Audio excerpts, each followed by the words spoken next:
A moderate magnitude 3.9 earthquake occurred in the Philippine Sea near Siargao Island, Philippines, in the afternoon of Monday, June 2, 2025 at 4:33 p.m. local time, GMT+8. The depth of the quake could not be determined, but is assumed to be shallow. The quake was not felt, or at least not reported so.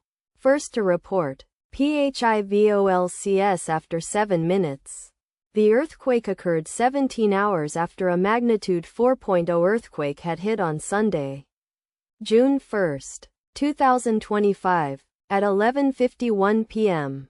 GMT+8 local time, in 13.8 kilometers, 9 miles, distance to the southeast. Data source from Volcano Discovery.